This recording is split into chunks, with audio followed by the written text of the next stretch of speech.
So we've covered functionalism. Now we're going to move on to conflict theory, the second of the three theoretical perspectives. Conflict theory focuses on power relations.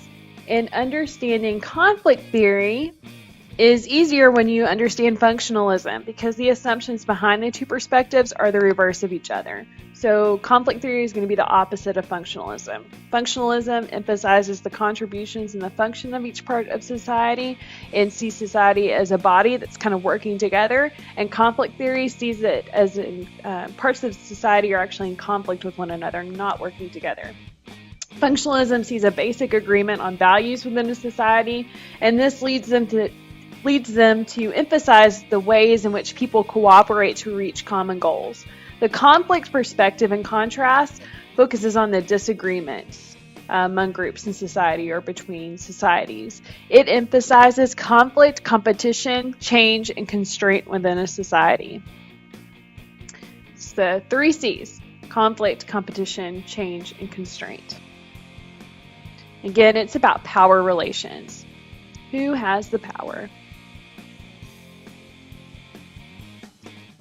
The central question with conflict theory is who gets what? It is those with the most power and the ability to control the behavior of others who get the largest share of whatever is considered valuable. Those with the most power have the most wealth, prestige, and privileges. And those with the most power can also constrain the less powerful.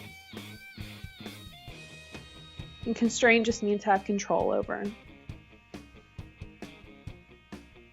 Conflict theory also says that change occurs as the balance of power between conflicting groups shifts. An example is the women's movement. So there was a change between women and men during the women's movement, and the balance of power shifted. The change happened in occupations. Women went on to have occupations that had once been dominated by men. Also, women started to have powerful positions, and also the divorce rate increased, which isn't a good thing, but it does show a balance of power or a shift in power.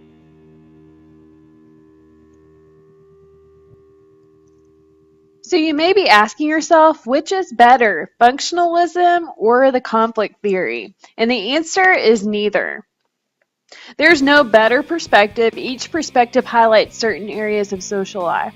The advantages of one perspective are the disadvantages of the other. They're opposites of one another.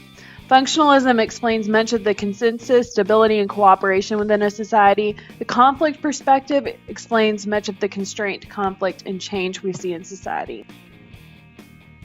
Okay, so a quick look at how each theory views the internet will show us how opposite they are. Okay, so functionalists see the internet as having both positive and negative consequences. On one hand, linking computers and the ability of the internet, that allows people to work from home, and then they can spend more time with their children. And it also allows people with disabilities to work and become integrated in society in a way that they may not be able to if they had to leave their home. Okay, on the other hand, some of the negative consequences are young people possibly being exposed to inappropriate material, and also the internet provides a platform for hate groups to be formed by strangers who live hundreds or even thousands of miles apart, and they're able to engage in antisocial or violent behavior that they might not be able to do otherwise.